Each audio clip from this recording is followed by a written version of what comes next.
Well, good evening, and welcome to Porter and Claggett Dodge dealership right here in Natchez, Mississippi. I have several new cars out on the lot, but you people are not here to buy a car, are you? No, you're here to find out about all these people in the cemetery. Well, I'm one of them. I'm Ethel Claggett.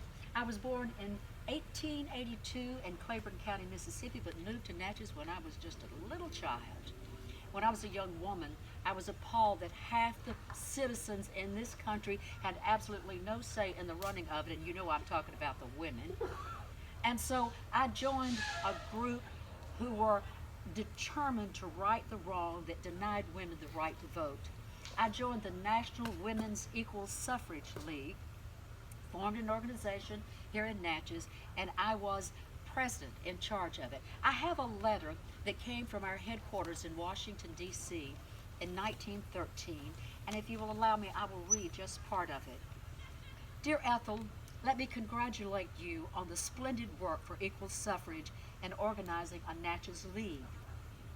I know so well how conservative Natchez people are and realize the difficulties the League will have in introducing any radical measures whatever.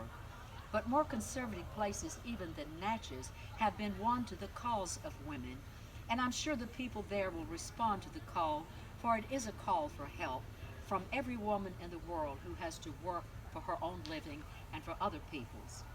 It is a call from every child in a sweatshop, cannery, or mill, deprived of the right of growth and development which belongs to every child, but which commercial interests in this country, more than any other country in the world, have deprived them of.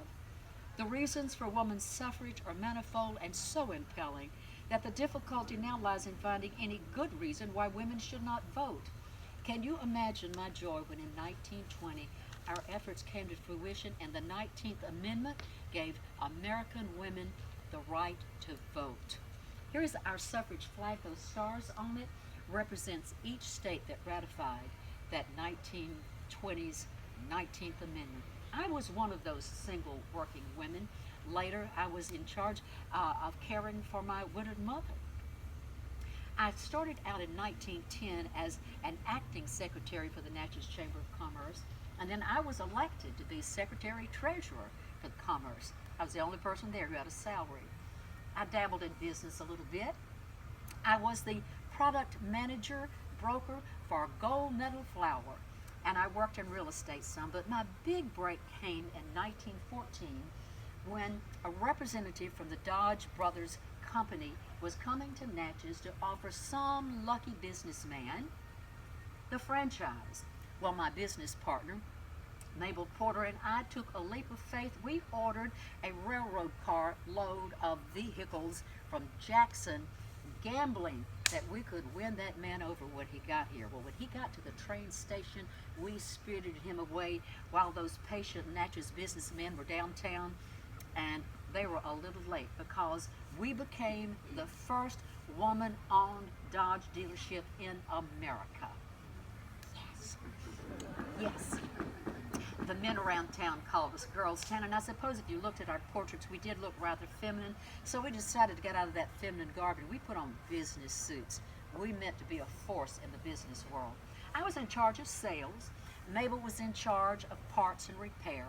During World War I, when our mechanics went off to fight in the Great War, well, do you know what Mabel did? She would just roll right up underneath one of those cars. She could fix any car that came into that shop. We also furnished vehicles for the city of Natchez, including fire trucks. We were the Buick dealership as well. Well, Mabel and I were in business here well over 40 years, 45, 46 years, and we were successful and respected in a business that was usually reserved for a man. Well, I didn't forget my civic duties. I was chairman for the Adams County Election Commission in the mid-50s. And in 1960, I was still on the election board, and we planned and took care of the general election, the national general election for this area. In 1965, I was 83 years old and met my demise as a result of an automobile accident. You know, I still thought I had lots to do, but I had a call from a higher power, which I had to let take over. But you know, while I was here, I think that I was a driving force for change and good in Natchez. Thank you so much for coming. Check out the Dodge.